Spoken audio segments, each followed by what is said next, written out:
boa tarde a todos. Primeiro, eu queria agradecer ao presidente Hélio, a Mayra, ao Bruno, pelo convite, por estar aqui. Eu adoro meus estagiários e adoro poder contribuir para o crescimento deles. Então, é uma honra estar aqui para poder também contribuir para o crescimento de vocês. É uma etapa muito importante, eu acho, da faculdade. Estágio com certeza, imprescindível para você definir o seu futuro, definir o caminho que você vai tomar. Então, quanto mais instruído você tiver, melhor. Vou falar um pouquinho de processo eletrônico, processo judicial eletrônico. Isso eu tenho falado bastante desde 2012, quando eu entrei na Comissão de Tecnologia e Informação. E como é uma realidade inexorável, eu continuo falando, e eu acho que eu vou falar ainda por um bom tempo sobre processo eletrônico, até todo mundo se acostumar. Vocês são muito privilegiados por estarem numa geração que já é bastante habituada, é bastante acostumada com tecnologia. Então, para vocês, talvez as coisas que eu fale, ou talvez a realidade do dia a dia, é muito mais simples, muito mais comum do que para aquele advogado que imagina que está no final da carreira e que precisa lidar com o processo eletrônico. Então, vocês já têm essa vantagem de estarem habituados com a tecnologia, né? Mas, vamos lá, você pode ir passando para mim, Mayra? Ah, que ótimo.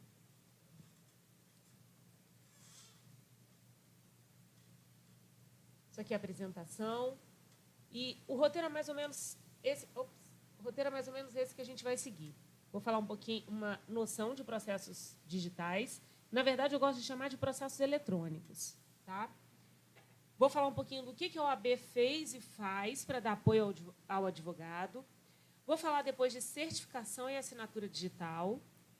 E, por fim, uma noção de peticionamento. Essa noção vai ser bem noção mesmo. Por quê? O curso, mais ou menos, que a gente dá, um curso básico de peticionamento eletrônico, a gente costuma dar na ESA em 4 horas.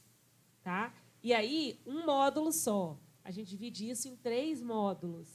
E cada módulo é de 4 horas e, no final, a gente ainda consegue peticionar. Mas eu vou dar depois para vocês uma dica que é bastante interessante. Talvez quem não tenha ainda certificado digital não consiga, na verdade, todos vocês, né? Mas existe hoje no TJ um ambiente de treinamento do processo judicial eletrônico, que você pode entrar ali, colocar os dados e, utilizando um certificado digital, até do advogado que é mentor de vocês, do advogado do escritório que vocês trabalham, vocês conseguem, junto com o advogado, treinar nesse ambiente de treinamento, nesse ambiente virtual. Cria nomes fictícios, cria uma história fictícia, então vocês conseguem trabalhar dessa maneira. Mas vamos lá. Primeira coisa que a gente precisa saber é onde está previsto... Boa tarde.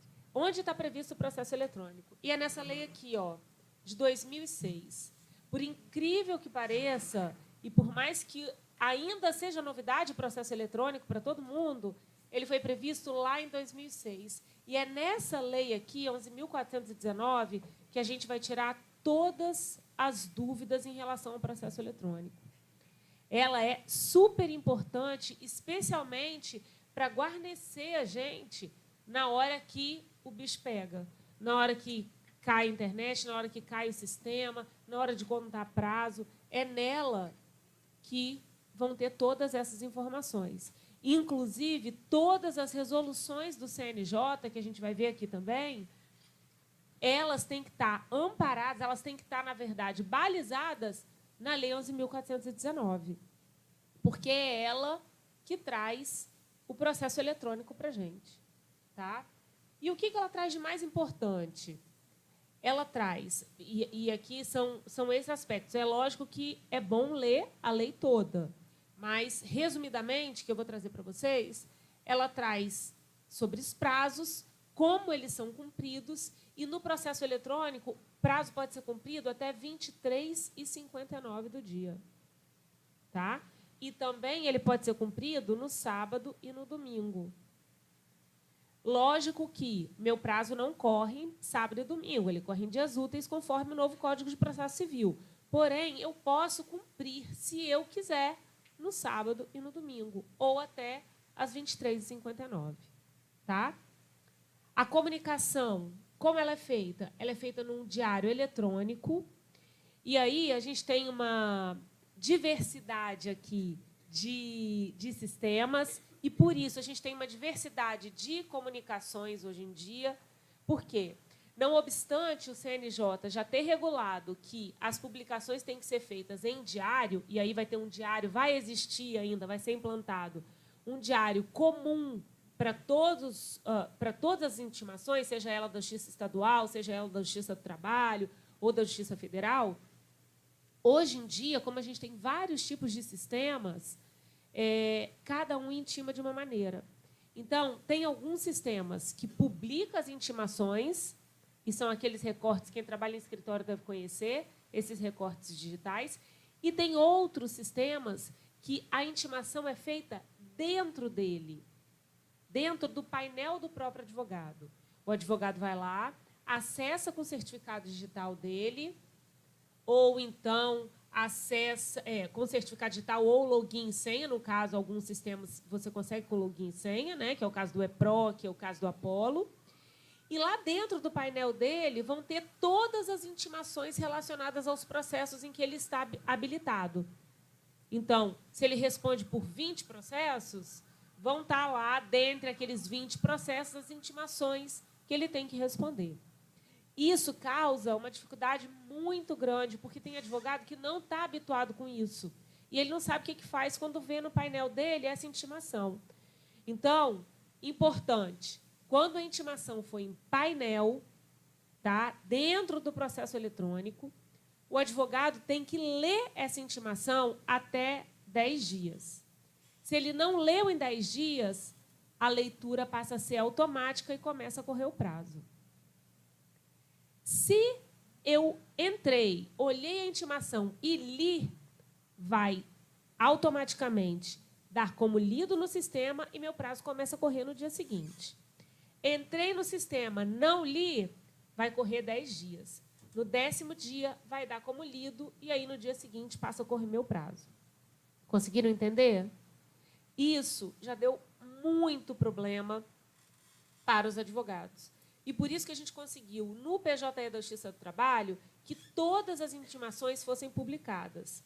Então, a gente está lutando com isso no PJE da Justiça Estadual, que ainda não está assim, e também no EPROC, que é o novo sistema da Justiça Federal, que era Apollo e agora passou a ser EPROC, e que também é leitura dentro de painel. Então, se você trabalha num escritório, talvez o advogado que seja seu mentor, que seja o seu líder, ele nem sabe disso também. E é bom que você já vai levar essa novidade para ele e já vai deixar ele bem resguardado de que intimação no painel, PROC ou PJE da Justiça Estadual, ficar atento para essas intimações dentro do painel. Tá? Aqui, como eu falei, o PJE do Tribunal de Justiça, né, da Justiça Estadual, tem que ser acompanhado dentro do painel do advogado, porque é aquilo que eu estava falando, é publicado lá dentro. Tá? E, para advogados públicos, quem estagia, por exemplo, na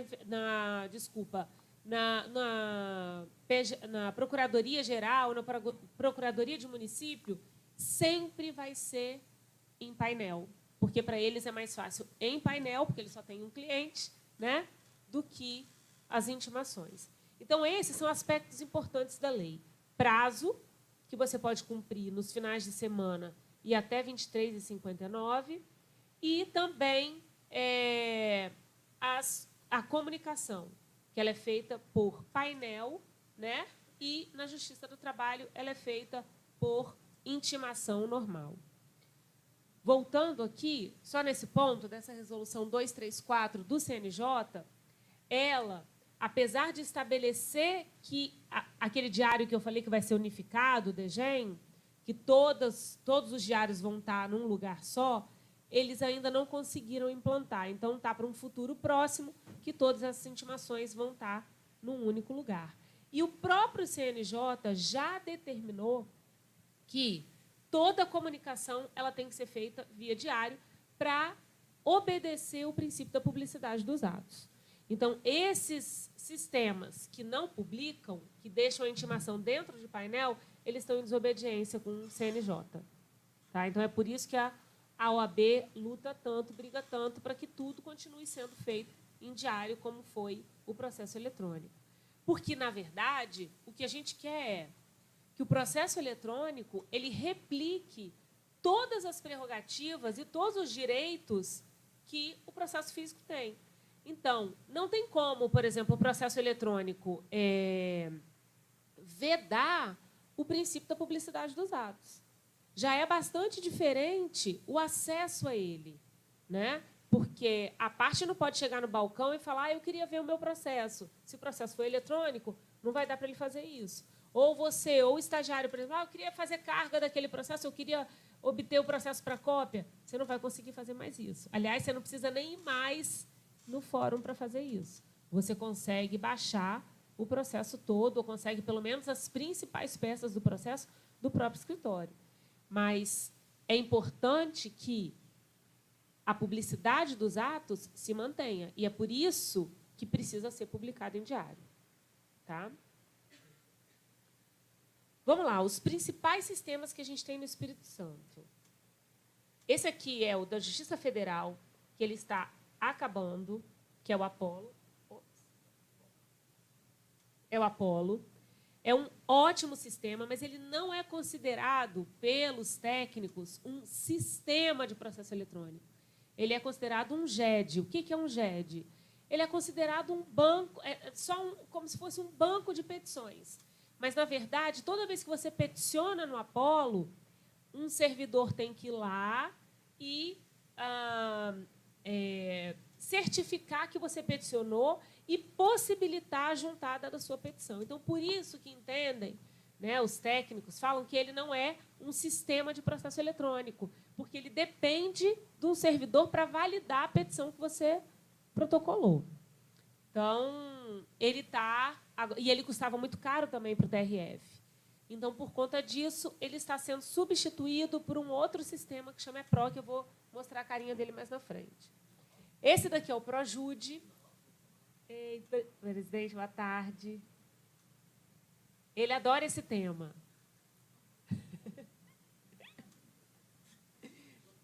Claro. Gente, era para eu estar aqui 1 hora. Eu estou muito gripado. Eu fui para casa descansar essa rotina desses 2 últimos dias. Ela é prazerosa porque a gente sai com os palestrantes que estão aí, mas ela é extremamente desgastante.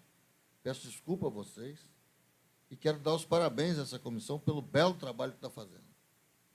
E estágio é muito bom. Dá, assim, a gente com a carteira de estagiário, né? A gente fica forte. Eu fui estagiário inscrito na OAB. Sou quase advogado de verdade. Né? Parabéns, Hélio. Obrigado, Dina. Estou correndo para uma outra reunião também. Gente, eu quero fazer uma anotação. Muito prazer, Homero Mafra. Esse é o nosso presidente, Homero Mafra. E o Homero Mafra, o meu tutor na advocacia, que é o Stefan Schnepp, foi estagiário do Homero Mafra. Então, ele gosta de estágio. Esse aí gosta de estágio. Muito bom. Olha, e levar a sério, porque não é só prática. Sabe? Prática, bater carimbo, é muito fácil. Saber o que você coloca dentro de uma petição. Então, teoria, a prática vai só contribuir para a teoria. Mas prática sem teoria não é nada. Não é nada. Você consegue, se você tem teoria, fazer a prática.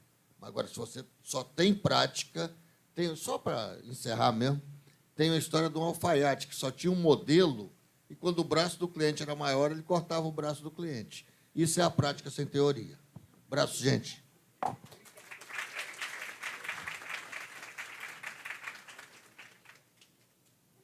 Voltando, esse daqui é o outro sistema que chama ProJude. Ele é o sistema que vigora nos juizados. Aí tem gente que já fez assim, que já conhece bastante. Ele é o sistema dos juizados especiais da Grande Vitória, de algumas varas de execução fiscal e dos juizados especiais de Aracruz. Então, quem é do interior, por exemplo, quem for de outras cidades como Colatina, Cachoeiro, não vai ter experiência em Projude. Mas quem trabalha na Grande Vitória já conhece bastante esse sistema, que é um sistema do CNJ, mas é um sistema que está em estado de falência múltipla. Por quê? Ele não é mais atualizado. Por que ele não é mais atualizado, Dina? Porque não é interesse do CNJ investir num sistema, já que ele elegeu o PJE para ser o sistema padrão de todos os tribunais. Então, ele parou de investir no Projude e a gente não consegue mais ter a atualização dele. Por isso que ele acaba sendo incompatível com os outros sistemas e com os Javas que a gente precisa utilizar em outros sistemas. Tá? Mas ele também não é um sistema difícil. Ele é chatinho, mas ele não é um sistema difícil. Você consegue fazer login e senha lá no TJ e consegue peticionar com ele. Vocês já devem ter experimentado, quem já faz estágio em escritório, que tem juizado especial, já conhece bem o Projude. Tá? Esse daqui é o PJE. O PJE é essa mesma carinha aqui para o PJE da Justiça do Trabalho e para o PJE da Justiça Estadual. Tá? É o sistema hoje que está mais... em maior uso. Né? Ele é 100% já, ele já está 100% implantado na Justiça do Trabalho e está em fase de implantação na Justiça Estadual. Então, já tem várias cidades do interior que já têm os seus juizados especiais com o PJE implantado. Inclusive, o ano passado, teve um projeto de implantação, eu vou falar um pouquinho mais à frente depois, e a OAB deu suporte para os advogados nisso. A gente teve um projeto idealizado pelo presidente Homero, que chamou Brigadas PJE, e a gente percorreu todas as cidades do interior para atender a todos os advogados. Então, não importava se a cidade tinha 2 advogados. O Brigadas PJE ia lá e treinava o advogado, preparava o computador dele. Foi implantado agora, em fevereiro, e tem muita gente ainda com dificuldade. A gente ainda está brigando muito com o TRF da 2ª Região por conta dele. Tem até um grupo de WhatsApp da presidente de TI do Rio, comigo e mais o pessoal do TRF, que a gente ainda continua brigando bastante em relação a esse sistema. Não era a nossa escolha, até porque a gente precisa que tenha... Eu sei que isso é utopia, não vai ter unificação, não vai ter um sistema único, mas quanto menos sistemas a gente tiver, melhor para a instrução do advogado, para o advogado se preparar para ele. Mas hoje, infelizmente, é o que a gente tem de realidade. Dina, hoje eu advogo em 11 estados. E aí eu tenho Projude, daqui da Bahia, por exemplo, PJE Minas, Curitiba, enfim, alguns PJEs, alguns Projudes, alguns ESAGES. EPROC. Tenho EPROC. Aí eu ainda tenho o que publica, o que manda por e-mail e o que notifica pelo portal. E o que notifica pelo portal, o painel. Então, assim, todos eles são diferentes. A gente tem 3 computadores protocoladores. Entendi. Por quê? Porque para eu poder ter alinhamento com os que a gente pode acessar para conseguir e os sistemas de protocolo. Então, assim, eles têm compatibilidades, né, de versão de... Sim. Então, eu estou tentando explicar para eles assim, a importância da unificação.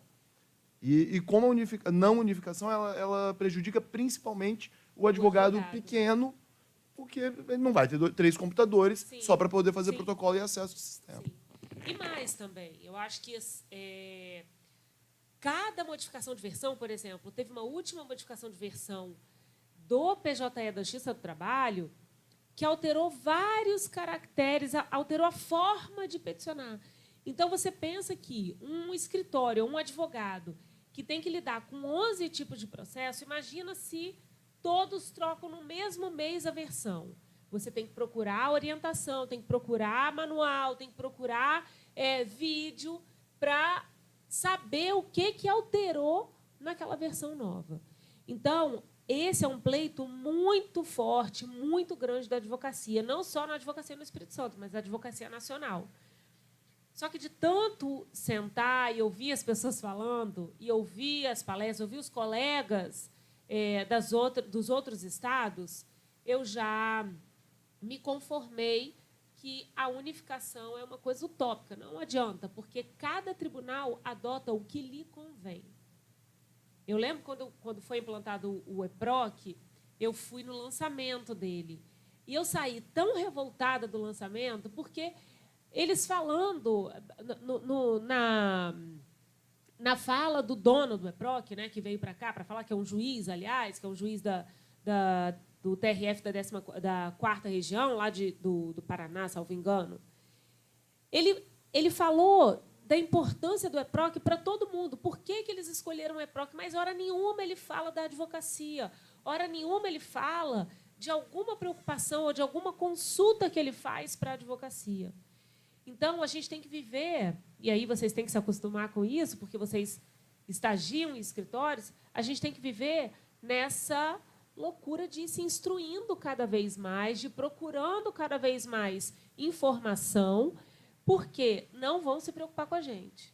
A gente grita, a gente briga, a OAB briga, grita, mas essas implantações, essas escolhas de sistemas são feitas sem ouvir a advocacia. Tá? A advocacia só é ouvida depois, assim, olha, implantei, escolhemos o sistema. Quando que eu posso implantar na comarca tal? Você vai lá comigo para dar uma palestra, instruir? Eu posso fazer quantos multiplicadores de vocês? Então, a gente só é consultado nesse momento. Tá? Mas, como eu falei no início, vocês têm a sorte de serem de uma geração que está muito mais habituada com tecnologia. Então, teve uma palestra que eu fui no Rio de Janeiro, o ano retrasado, ano passado, que chegou um senhorzinho lá no Rio e o neto dele de 14 anos. Aí a gente brincou, falou, nossa senhora, mas esse estagiário está começando muito cedo. Aí eu falei, não, aí brincou com ele, né? Ele falou, não, eu sou o processo, ele é o eletrônico. Porque o neto dele ia para todos os lugares com ele, e mesmo sem optar por direito, porque ele tinha 14 anos, né? Estava, sei lá, na 8ª série, no 9º ano, ele já estava totalmente habituado a fazer. Quem peticionava era o neto. Né? Dina, queria fazer uma ressalva aqui, até um puxão de orelha, que apesar dessa geração ter nascido com toda a tecnologia, às vezes nós nos habituamos à internet, Word para fazer o TCC e, no máximo, a consulta ali, a jurisprudência não vai nem no site do tribunal, vai no Jus Brasil. Então, é necessário curiosidade, Sim. É necessário ler os manuais para entender o que é o sistema, o que é um certificado digital. Né? Como eu falei que já o nosso tempo hoje é curto, você também introduziu nesse sentido. É necessário ter curiosidade, errar e, quando se trata de prazo, ainda antecipar tudo que é necessário, porque sistema ele é aquela coisa que, às vezes, não vai de acordo com a nossa imaginação. E uma das dicas que a gente dá no final é exatamente isso. O processo eletrônico é maravilhoso, adianta a vida. Você pode peticionar no final de semana, você pode peticionar até 23h59, mas jamais no prazo fatal. Pelo amor de Deus, nunca deixe para peticionar no prazo fatal 23h59, porque é exatamente nesse momento que a GVT dá um problema, que a NET dá um problema, exatamente nesse momento que seu computador dá um bug e fecha inteiro. Entendeu? A gente precisa tirar proveito do que a tecnologia nos dá, não correr risco com ela. Tá? Falando só um pouquinho, vou um pouco mais rápido, para falar da Resolução 185 de 2013. Ela veio depois para regulamentar o processo eletrônico no âmbito do CNJ. Tá? Ela é super importante, especialmente para esses momentos de caiu o sistema, o que eu faço? Suspende meu prazo? Prorroga meu prazo? O que acontece? Né? Então, ela é importante para isso. E a 185, por sorte, ela é o mesmo número, só que ela é de 2017, que ela regula o processo eletrônico no âmbito do CSJT, então, da Justiça do Trabalho. Quem está estagiando em escritório especificamente trabalhista não pode deixar de ler essa 185 de 2017, porque ela traz alterações super importantes. Tá? O que a OAB fez e faz? Qual é o apoio que a OAB dá para os advogados em relação ao processo eletrônico? Primeiro, a gente tem cursos preparatórios na ESA, tá? Tanto na ESA aqui como no interior também.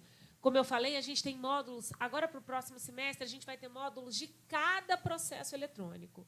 E a gente conseguiu fazer, no ano passado, um laboratório digital. O que é esse laboratório? É uma salinha com 15 computadores e que o curso ele é dado na prática. Você vai sentar no seu computador e a gente vai utilizar o ambiente de treinamento do TJ para poder ensinar vocês na prática como peticiona, como insere anexo, como você faz a petição, como você contesta.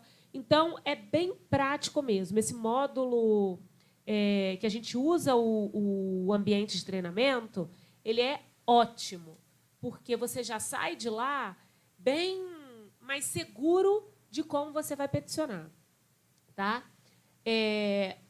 Brigadas PJE, que o ano passado, como eu falei, a gente percorreu todo o interior, configurando os computadores das pessoas.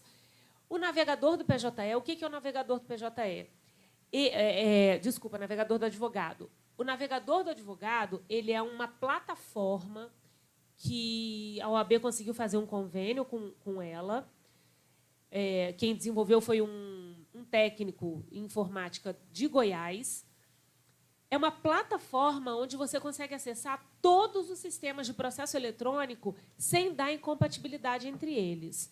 Então, você não vai precisar ficar preocupado, por exemplo, qual é o Java, qual é o Firefox. Veio uma atualização, atualizo ou não atualizo? Não precisa se preocupar com isso. Você vai instalar o navegador do advogado no seu computador e toda vez que você precisar utilizar qualquer sistema, você vai por ele. E ele atualiza automaticamente, sem te pedir para atualizar. Então, essa conquista foi super importante, porque a gente tem um problema sério de que o advogado hoje ele tem que saber alguma coisinha de TI. E não precisa, né, gente? Sim. A gente sabe porque é curioso, mas não há necessidade. Eu acho que a gente tem que se preocupar com outras coisas e não estar preocupado em qual Java, se eu posso instalar, se isso é Mozilla Firefox, qual navegador, enfim. Vocês imaginem que um advogado de 70 anos que ainda está militando se preocupar com isso tudo. Então, é até uma covardia a gente fazer isso. Né? TV OAB, que vão ter todos os vídeos, inclusive agora, vai disponibilizar esse mês ainda vídeo de todos os sistemas. Esses vídeos são gratuitos, então a Comissão de Tecnologia e Informação, pelo Bruno e pelo Yuri, gravou vídeo de todos os sistemas que vocês vão poder acessar e eles vão explicar direitinho como funciona cada um. Tá? Temos um convênio para aquisição de certificado digital. Vocês ainda não podem ter como advogado, vocês podem ter como pessoa física, né? Mas peticionar é ato privativo de advogado. Então, qualquer pessoa pode ter um certificado digital, porque ela vai utilizar em atos da vida civil, por exemplo, para fazer declaração de imposto de renda ou para algum processo na Receita ou e-social. Isso você pode. Agora, peticionar é privativo de advogado. Então, por mais que você possa ter o certificado digital, você não vai poder advogar porque não é permitido. Multiplicadores, ou seja, hoje a gente tem multiplicadores, como eu falei, em diversos processos eletrônicos, e aí é só você entrar em contato que a gente consegue.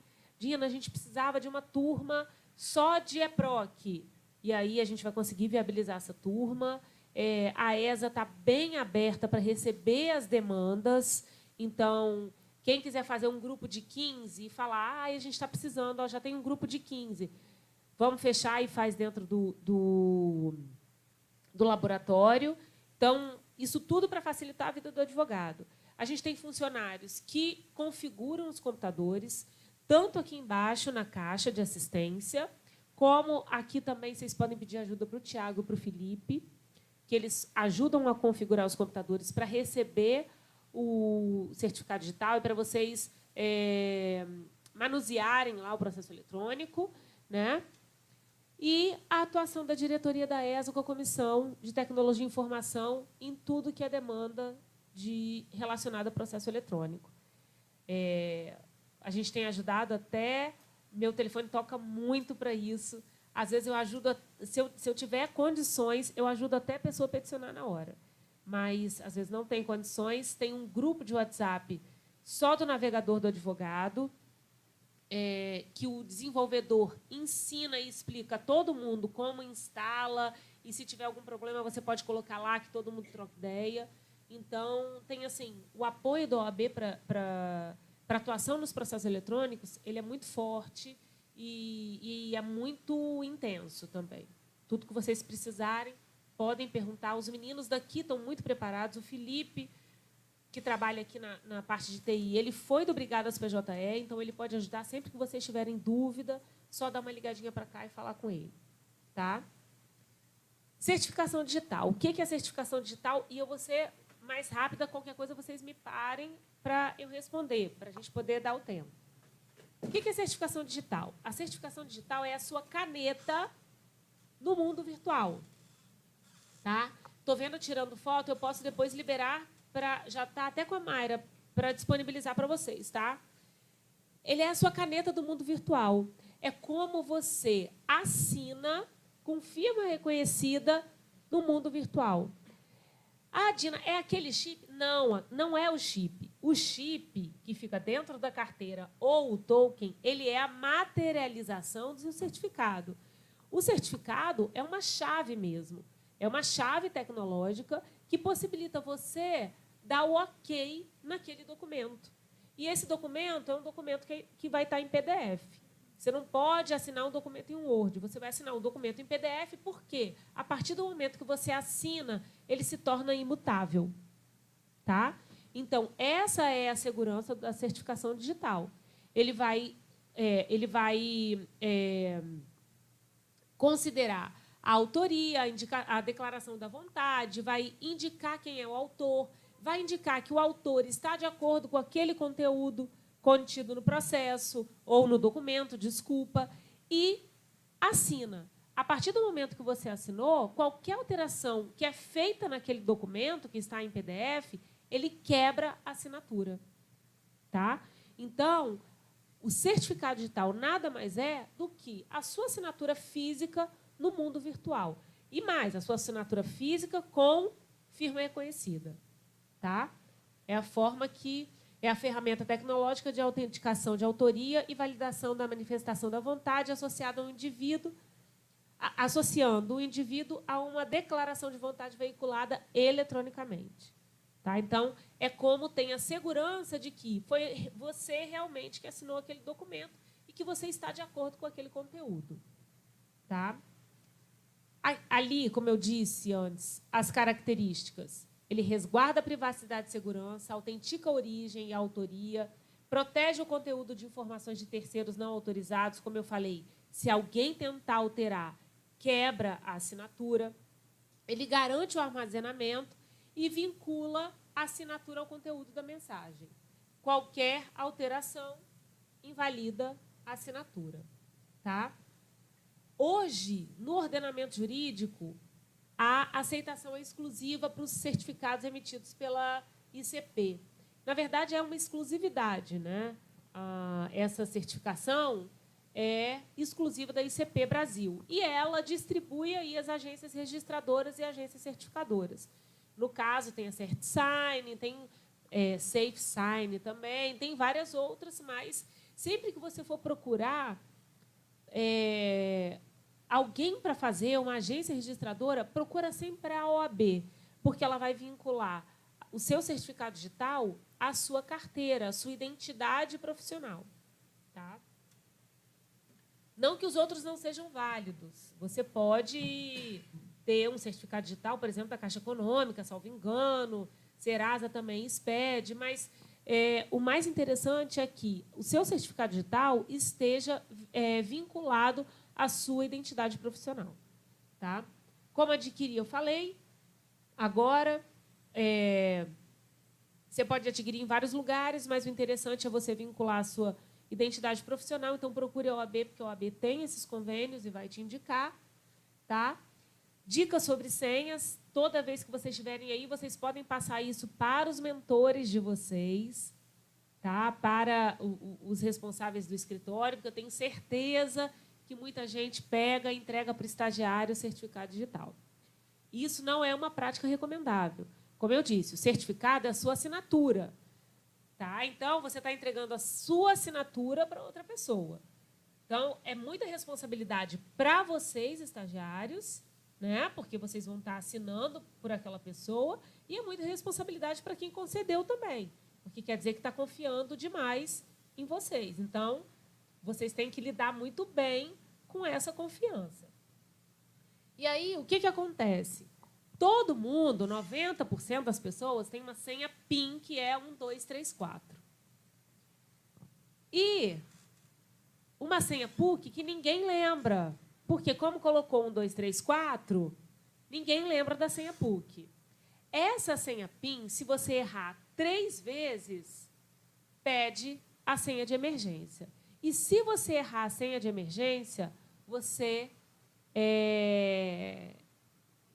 não descarrega, né? Você bloqueia o seu certificado digital e você tem que adquirir outro. Tá? Existe um bloqueio automático do PUC se você erra. Então, toda vez que vocês forem pegar emprestado ou utilizando de vocês, lembrem, senha PIN eu posso utilizar 3 vezes. Se errar, tem que ter a senha PUC. Então, o que a gente indica é colocar a senha PIN um número bem fácil, por isso que todo mundo tem 1, 2, 3, 4, tá? Mas, para ter em algum lugar de segurança, a senha de emergência. Em vários cursos que a gente já deu aqui em cima, a pessoa não estava utilizando o certificado digital, foi fazer o curso, não lembrou e bloqueou a senha na hora. E aí não conseguia fazer o curso, porque precisava de certificado digital. Então, muito cuidado com esse tipo de coisa. Alertem os mentores de vocês, fiquem alertas também para o certificado que vocês estão usando, que certamente não é o de vocês, para não bloquear a senha. Tá? Bom, isso aqui... Opa, isso aqui veio errado. Não era para ter isso aqui, não.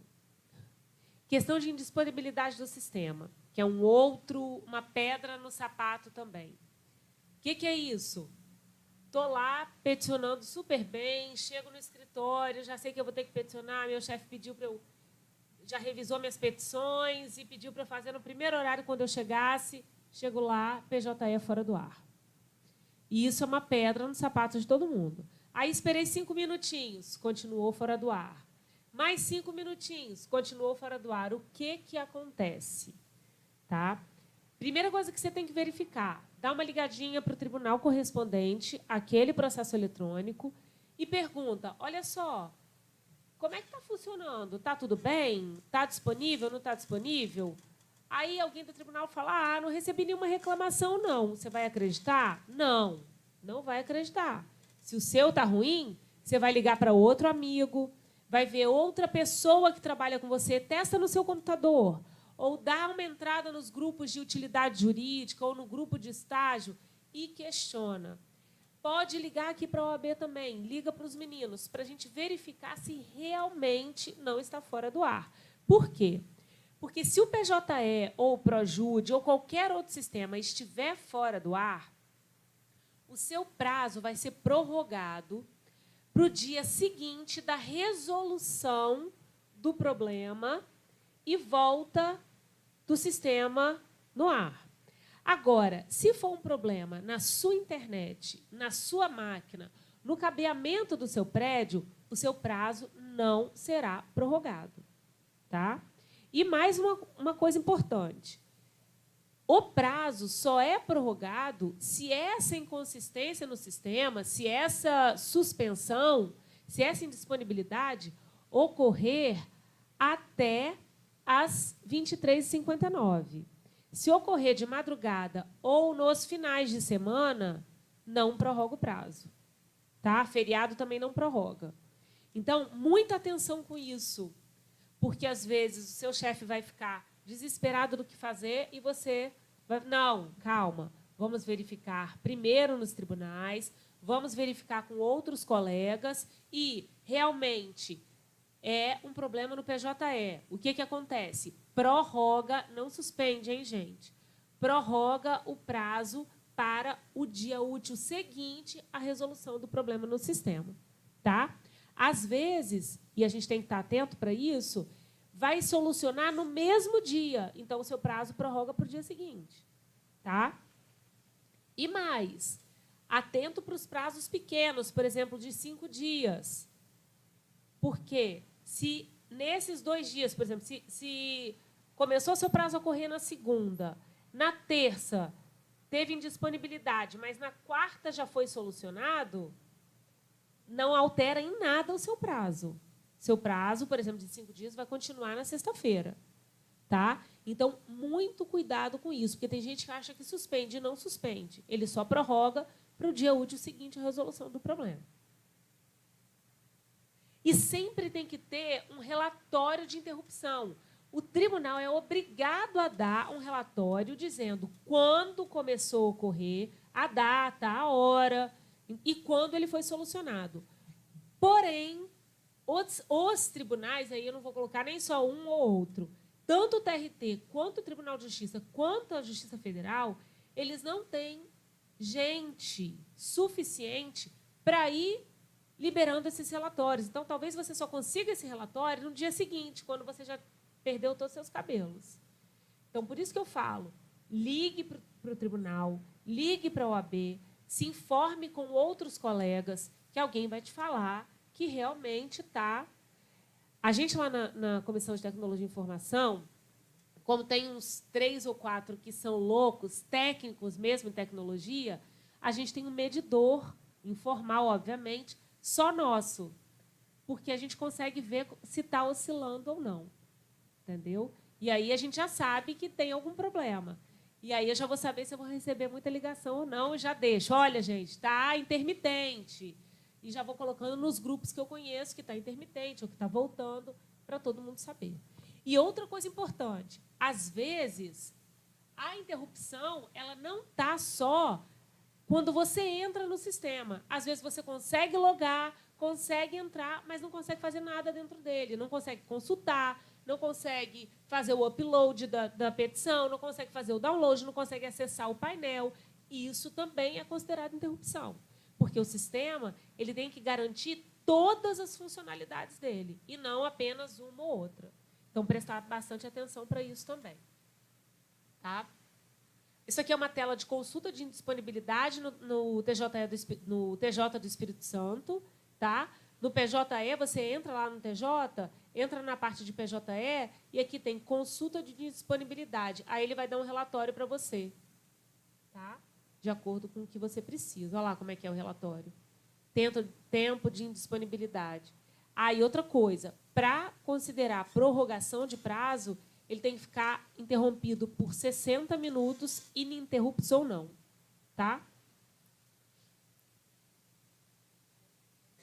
Oi? Tem sido menos frequente. Agora, por exemplo, quando dá uma chuva muito doida, TJ dá problema. Agora, PJE da Justiça do Trabalho, não. Tem muito tempo que não dá problema. E eles são mais rápidos também para dizer. É.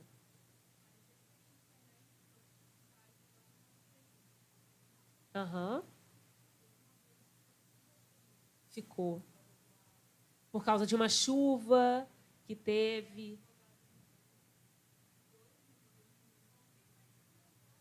Exatamente. Teve uma época, eu acho que há uns 2 anos atrás, talvez, 1 ano,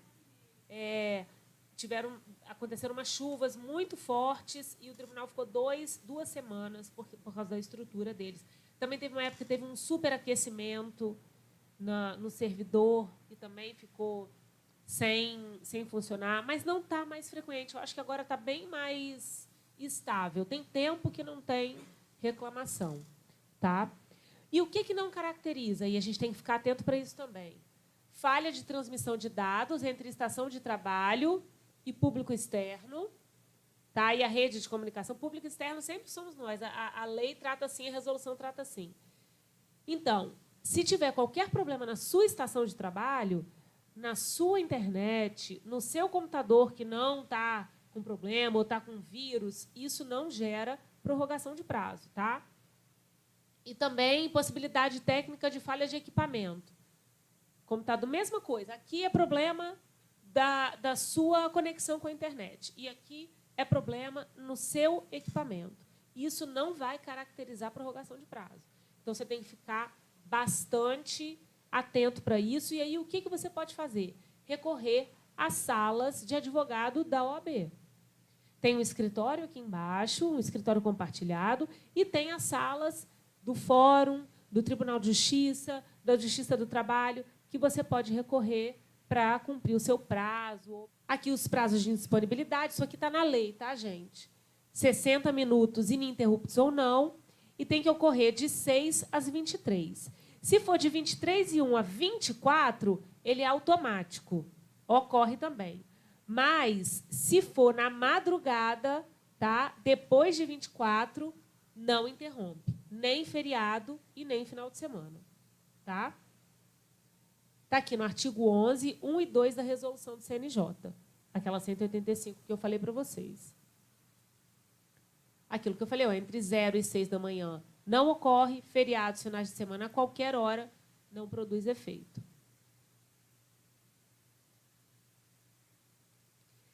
Aqui a gente vai falar um pouquinho de documento digitalizado, que é uma coisa que vocês devem fazer bastante.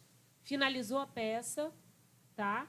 Terminou lá a sua peça, o seu mentor revisou, você acabou, você vai precisar digitalizar essa peça para colocar no processo eletrônico. Por quê, Dina? Porque o processo eletrônico ele só aceita a peça em PDF ou se você utilizar o próprio editor do sistema. E, ainda que não seja peça, por exemplo, aquilo que você vai anexar à sua peça, que você está usando no editor, vamos supor, uma hipótese, você tem que digitalizar corretamente esses anexos. Tudo que você vai fazer de digitalização, ele tem que estar em perfeito estado. Porque se ele estiver apagado, estiver ilegível, de cabeça para baixo, o juiz manda retirar do processo. Então, mais um cuidado que a gente tem que ter quando a gente vai tratar de processo eletrônico. E aí eu estou falando genericamente, porque isso são para todos os processos. Não é só para PJE, não é só para ProJude, é para todos. Toda vez que eu vou falar de processo eletrônico, eu tenho que lembrar que a petição, caso eu queira utilizar ela em PDF, ela tem que estar perfeita e eu só vou digitalizar depois que ela estiver completamente revisada e todos os anexos, ele também tem que estar numa digitalização perfeita, certinha, visível, na direção correta, porque senão ele é retirado, é considerado até documento impertinente pelo juízo. Então, muito cuidado quando vocês forem preparar essas petições e esses anexos também. Tá? Audiência. Como são as audiências nos processos eletrônicos? Elas são as atas e os termos, eles são assinados digitalmente, apenas pelo juiz, a gente não precisa assinar mais.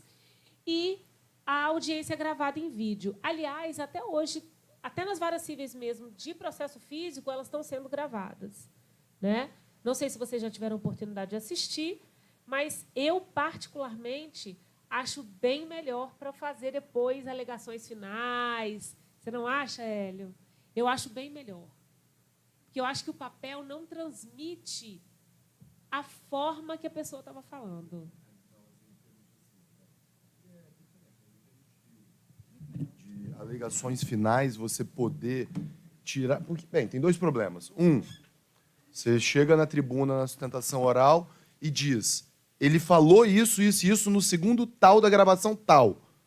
O desembargador não viu. O seu processo vai voltar para o gabinete. Então, assim, a experiência nesse ponto é uma experiência um pouco difícil. E a outra também é, na hora que você quer utilizar o argumento exatamente em cima da prova, é mais fácil você pegar o que está escrito do que o que está falado. Assim, a gente se adaptou, advogado tem isso, né? Casca dura. Você se adapta a tudo. Exatamente. Mas eu preferia, embora concorde contigo. Eu gosto muito, e tive experiências agora, eu gosto muito de assistir, porque você consegue ver exatamente... Às vezes, quando quando reduzia a termo o depoimento, eu acho que o juiz, às vezes, na rapidez, não falava tudo exatamente da forma que ele falava. E mais, hoje, por exemplo, eu estava conversando com uma juíza, hoje você consegue fazer, com as gravações, até 4, 5 instruções por dia, né? Na vara civil, por exemplo, que é mais demorada. E, antigamente, quando você colocava tudo no papel, fazia 2, 3 no máximo, saindo todo mundo atrasado. Né? Então, é uma... Na verdade, não só vara civil, não. Várias varas criminais também estão fazendo com gravado. É, como na tua, não sei. Vamos lá, dicas práticas. Scanner, e para aquilo que eu falei da gente digitalizar e formatar. Scanner. Sempre deixar o scanner do escritório que você está. Preto e branco, resolução 200 dpi. Isso você sempre vai conseguir que o documento que você digitaliza fique legível e num tamanho bom, porque tem isso também, gente. A gente tem que se preocupar com o tamanho com o qual a gente expediciona. Então, além de todo o argumento jurídico, a gente tem que preocupar se aquela petição que eu fiz, que está toda linda juridicamente, se ela tem 3 mega. E ela não pode ter 3 mega, ela tem que ter 2,8. Porque na hora de fazer o upload, ela ganha uma gordurinha. Então, se tiver a mais, ela volta. Então, o ideal é, faz a petição linda, você morre de rir, né? Faz a petição linda e vê se ela tem 2,8. Mais que isso, não dá. E você não pode particionar petição. Você pode particionar arquivo, agora petição não. Só que, lógico, a sua petição, para uma petição ter 2,8 mega, ela vai ter muita coisa. Mas tem gente que gosta, por exemplo, de colocar figura, de colocar gráfico, de colocar foto. Então, vai ter que aí adequar essa petição, ver o que é mais importante. Se são as jurisprudências que você colaciona, ou se é aquele gráfico, ou se é aquela foto. É um novo paradigma de peticionamento, gente. Isso muda muito como a gente está. Vocês estão vindo para um novo Código de Processo Civil e para uma nova realidade também. Tá? Então, a gente tem que lidar com o passado e com o futuro, mas vocês estão chegando aí num novo Código de Processo Civil e no processo eletrônico. Então, vai dar para vocês um novo paradigma de peticionamento mesmo. Dina, eu gostaria só de destacar que foi conversando com um advogado, e aí eu falei que eu era da comissão de estágio, que ia ter o curso básico de estagiário, divulgando. Aí ele falou, olha, ensina aos participantes o que é um arquivo PDF, porque eu tive um estagiário que não sabia o que era um arquivo PDF. E aí, não é só isso. O que é o DPI, como é que faz preto e branco, como é que você concatena com o documento, com a petição. Então, essa demanda que é dos advogados por um estagiário qualificado depende aqui. Eu estou conclamando vocês a buscar esse conhecimento, até essa curiosidade. A doutora Dina divulgou aqui que a OAB fornece essas informações, esses manuais, essas ideias, mas depende de cada um de vocês buscar esse conhecimento. Hoje em dia são noções para a gente ver a grandeza que é o processo eletrônico. Exatamente. Né? Outra dica que eu posso dar para vocês, eu acho que não está aqui no slide. O que é um documento em PDF, gente? É um formato de documento. Né? Eu tenho documento em Word, Excel, PowerPoint. e tenho também ele em formato PDF. PDF é como se eu tirasse uma foto de um documento e não pudesse, teoricamente, a partir da versão, mexer nesse documento mais. Tá? Então, eu fiz o documento em Word, ele está ok, eu não quero que ninguém mexa. O que eu faço? Eu não quero que ninguém altere, edite. Eu transformo ele em PDF. Tá? Isso, a grosso modo, resumidamente. E para todo o processo eletrônico, por que tem que ser esse formato? Porque é exatamente nesse formato que não é editável que eu vou assinar. Eu só consigo assinar no formato PDF. Na verdade, tem até um outro formato também de assinatura, que é o PS7, que é o do Projude. Mas ele aí é um formato que eu nem consigo abrir direito ele também. Ele modifica e eu não consigo mais editar. Tá? Aqui, ó, preto e branco. Por que preto e branco? Porque colorido consome mais espaço, né? E DPI é a resolução mesmo. E aí você consegue, com 200 DPI, deixar ele legível e com tamanho mais reduzido. Tem um otimizador de PDF ótimo do TRF da 4ª região. TRF ou TRT? TRF. Otimizador de PDF do TRF da 4ª região. Ele faz tudo no PDF. Ele ajuda você a encolher, ajuda você a particionar, ajuda você a pegar um PDF que não tem nada a ver com o outro e juntar. Ele é muito bom e ajuda muito a otimizar o trabalho. E é uma dica que eu sempre dou. Deixe sempre 2 otimizadores à sua disposição, porque se não der certo em um, você utiliza o outro. Otimizador de PDF do TRF da 4ª região. Inclusive, tem um curso na ESA só para tratar de edição de PDF. Tá? Para como faz, como junta, só para isso. Vamos lá. Isso aqui é o cuidado com o chip. Eu ainda acho que sou a única pessoa que tem chip na carteira. Você tem também? Porque não faz mais chip na carteira. Por quê? Perdia. Especialmente homem que colocava na carteira, colocava no bolso, o chip pulava e aí ia-se embora. Na época... igualzinho a mim. Você tem também? O seu não é Tolkien? Não, o chip a gente tem, mas o certificado não faz mais na carteira, entendeu? Porque esse chip pula, de vez em quando ele pula e aí, logo no início, imagina, gente, quando eu fiz o meu primeiro certificado, ele custava R$300. Então, imagina o tanto de advogado ficou desesperado catando chip no meio da rua porque tinha perdido, né? Não dá. Então, hoje em dia, não faz mais, mas quem ainda tem que tomar cuidado para não perder. Por exemplo, eu e Mayra, a gente fez 2 carteiras, uma só para ficar plugada lá, com certificado digital, e a outra para utilizar. Hoje é tudo no Tolkien. E Tolkien, existe uma premissa que Tolkien não é pendrive, Tolkien é Tolkien. Então, não utilize para nada, porque senão você vai destruir o seu certificado digital. Tolkien é só para ser usado como materializador do seu certificado digital. Então, não grave foto, não confunda com pendrive. Se o seu pendrive é muito parecido com ele, coloca lá uma tarja dizendo esse é o certificado digital, porque senão você destrói o seu certificado. Aqui umas dicas sobre ainda arquivo, tá? Aquele arquivo que eu falei que a gente tem que transformar em PDF. Que existem algumas hipóteses que, quando você vai tentar colocar no PJE, ou no Apollo, ou em qualquer sistema, aquilo não faz upload de jeito nenhum. Então, você tem que sempre ficar atento. O que é mais comum? Ele está em formato PDF-A, e aí é uma outra coisa que eu vou falar. Formato PDF e PDF-A.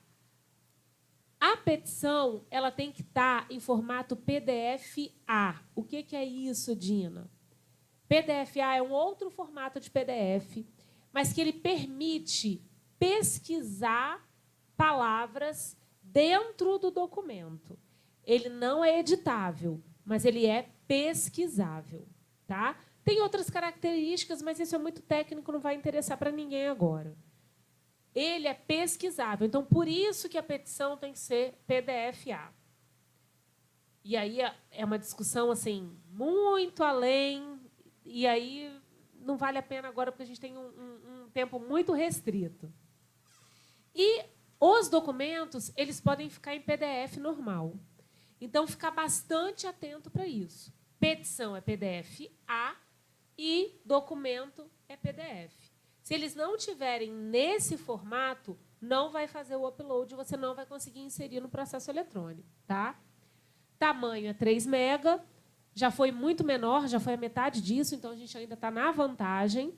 No Apollo ou no Projude é 5, Projude é 5, tá? Mas na maioria é 3. Não coloca um nome muito grande no arquivo, por exemplo, petição de ação indenizatória com pedido, não coloca. Coloca só inicial indenizatória do José da Silva. Mas coloca direitinho, óbvio, né? Porque você vai precisar organizar bem os seus documentos. Mas não coloca nome muito grande e nem muito caractere especial. Cedilha, tio, arroba, não coloca, porque senão pode dar problema na hora de fazer o upload. Olhar se o arquivo não está corrompido, tá? E cuidado com extensão PDF em maiúsculo. Sempre colocar PDF minúsculo com A maiúsculo. Esses são cuidados que você precisa ter na hora de terminar o arquivo. Terminou o arquivo, já está apto para você peticionar. Tá? Ou entregar para o seu mentor, para já deixar tudo prontinho e organizado para peticionar. Porque é ele que vai ter o certificado digital que vai poder... O que vocês vão poder fazer nos processos eletrônicos? Vocês vão poder consultar e baixar todas as peças do processo eletrônico. Porque isso basta fazer com login e senha. Você consegue fazer login e senha para vocês nos PJS, da Justiça Estadual e da Justiça do Trabalho, no Apollo, no Projude e também no EPROC. O que vocês não vão conseguir fazer ainda é peticionar. Mas vocês conseguem já deixar tudo preparado para o mentor de vocês, para o líder, para o chefe de vocês peticionar. Tá? Muitas vezes, aqui é o que eu coloco, às vezes o documento está tendo muito problema e você só abrir ele novamente em um Word, pedir para imprimir e aí selecionar, ao invés da impressora, transformar em PDF, que ele já fica ok e você consegue. Tem coisas na tecnologia que ninguém explica. Às vezes você está com tudo certinho, mas exatamente no momento que o técnico chega, dá errado, ou vice-versa. Você está com tudo errado, já ligou, já desligou, já fez tudo que você podia fazer, o técnico chega e dá tudo certo. Então, é o que eu falo. Calma e não faça nada em cima da hora ou na hora do prazo, porque você tem que deixar isso tudo bem organizado antes do prazo fatal. Tá? Aqui é o que eu falei, tem PDF Creator, que é um programa coringa para ter, mas esse otimizador de PDF do TRT da 14ª região é muito bom. Então, sempre tenha 2 ali. Ou I Love PDF, PDF Sun, tem vários desses que estão disponíveis de graça para baixar. Esse é o que eu mais gosto do TRF, lá da 4ª região, porque não preciso baixar, é um site mesmo. E não conseguiu em um, tenta em outro, tá? Transformar em PDF. Aqui, ó, eu vou passar para vocês depois, são dicas de como solucionar. No próprio site do CNJ, tem vários problemas e dicas de como você soluciona os problemas nesse link. Eu vou passar depois o material para a Mayra, ela vai mostrar para vocês. O site do CNJ, no nosso site aqui da OAB, tem algumas informações. No site da OAB do Rio de Janeiro, ir no site dos tribunais, tanto no TRT, da 17ª Região, como no TJ, nós temos vários manuais, vários vídeos com solução de problema, ensinando a peticionar. Agora vai estar na TV OAB detalhadamente para cada sistema. Então, não deixem de se instruir em relação a isso. Por mais que hoje vocês não possam peticionar efetivamente no processo eletrônico, mas vocês podem ajudar muito o mentor de vocês, o chefe de vocês, e aprender, porque daqui a pouco vocês estão aí advogando com a mão na massa, né? Prazos é o que eu falo. Nunca deixe os prazos para o último dia, tá? Em caso de instabilidade, recorra ao computador da Justiça do Trabalho. Se você tiver dúvida se realmente é o seu computador ou se é falta de operabilidade do sistema, você pode recorrer aos computadores da OAB, mas principalmente dos tribunais, da Justiça do Trabalho, do TJ, porque se nem o deles estiver funcionando, é sinal que realmente o problema não é com você. Então, sempre recorrer a esses tribunais. Quando você tiver dúvida, faça print do que você peticionou, do que o seu chefe peticionou. O print é sempre uma boa saída para você comprovar, tá? Já que a gente não tem um recibo igual a gente tem um carimbo de protocolo, faça sempre o print. E reclamar sempre no CNJ ou na nossa seccional na ouvidoria, você pode reclamar nos próprios tribunais, porque é importante você fazer a reclamação. Bom, isso aqui são dicas de estágio mesmo, são dicas que eu dou para os meus estagiários. Anote tudo o que for pedido para você, coloca na frente as prioridades. De cada pedido que você teve, às vezes você tem vários mentores, às vezes você tem vários chefes. Sempre anota tudo, coloca o que é prioridade e organize-se de uma maneira que você consiga atender isso de acordo com as prioridades que foram dadas, tá? Tenha foco. A gente está num momento de WhatsApp, Facebook, tudo para tirar vocês do foco. Mas tempo é dinheiro, gente. A advocacia, ela tem que começar a pensar que todo o tempo que a gente gasta com o cliente ou dentro do escritório, isso gera um custo. E vocês também têm um custo para o escritório. O tempo de vocês também é valioso. Então, foque naquilo que é importante. Por quê? Se você se distrair, você vai precisar ficar mais no escritório, ou você vai precisar responder de outra maneira, vai precisar trabalhar final de semana. Então, o que a gente quer é que o estagiário preste o melhor serviço para o cliente, junto com o escritório também que você está, ou junto com o advogado que você está. Então, foca naquilo que é importante. Tá? Aproveite o seu tempo, aproveite o tempo que você tem dentro do escritório e não se distraia. Se deu tempo para fazer alguma coisa, se não tem tarefa para fazer, entenda como é a política do escritório, entenda quais são os clientes, o que fazem seus clientes, entenda em que você pode contribuir para atender melhor aquele cliente. Mas não fique em site, em WhatsApp, porque você não está aproveitando seu tempo bem assim. Registre todas as coisas. Eu costumo dizer que eu tive umas estagiárias que elas criaram verdadeiros manuais.